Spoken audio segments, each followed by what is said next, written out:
My biological parents abandoned me and my 4 sisters when we were babies because they wanted to have a boy. Now they want to reconnect and be a family again.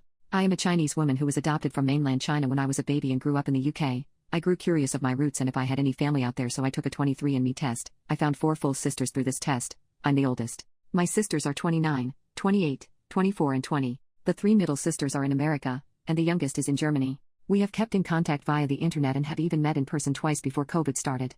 I have 2 brothers I grew up with who are my parents' biological sons, and as far as I'm concerned, they and my parents are my true family, but I have grown close to my biological sisters as we understand each other a lot. What my parents know of my birth story is that I was found in an alleyway in a box. My sisters were found relatively the same way from what they know, though they were left outside of buildings in public areas, so I'm a bit more bitter than they are about how we were abandoned, as I was left out of the way where I could have been missed. We recently got contacted by a new family member found by the test, an 18-year-old full brother who lives in France with our bio parents. Apparently, they moved there later in life. My biological sisters are excited by this and eager to meet them. They want the 5 of us to fly out together to meet our brother and family. I've told them I won't stop them, but I have no interest in meeting the couple who clearly kept trying to have a boy and abandoned 5 daughters we know of, reminding them there could be more we don't know about who haven't used 23andMe. They feel I'm being unreasonable in this and I should at least go to meet our brother. I'm fine meeting him one day but not with them there, and he and I have been exchanging emails for now. I know they want the 5 of us to go out as a united front in this, and me not wanting to go is disheartening for them, but I honestly feel bitter in regards to this whole situation.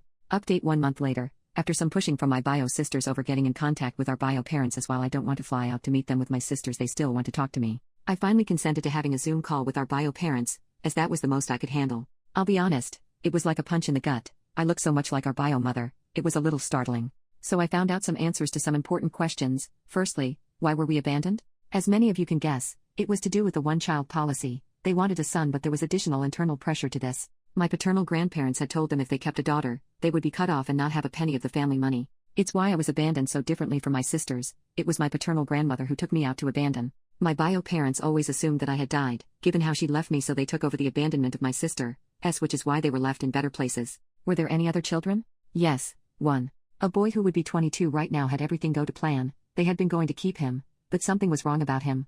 I don't know what, and they didn't expand on that, but my paternal grandfather forced them to give him up as he was ashamed. Why did they move to France? After our youngest brother was born, they finally gained financial independence from my paternal grandparents and were able to move. They were the ones who asked their son to take the test, hoping to find their other children. Where does this leave us? They were so happy to talk to me and kept going on about how they now had most of their children back and could have it all. I cut them off there and told them they didn't have us back. I expressed sympathy for what they had been put through by my paternal grandparents, but pointed out they chose money over me and over all of us, and how they could have chosen to simply keep me or any of the others and make their own way in life, but they hadn't.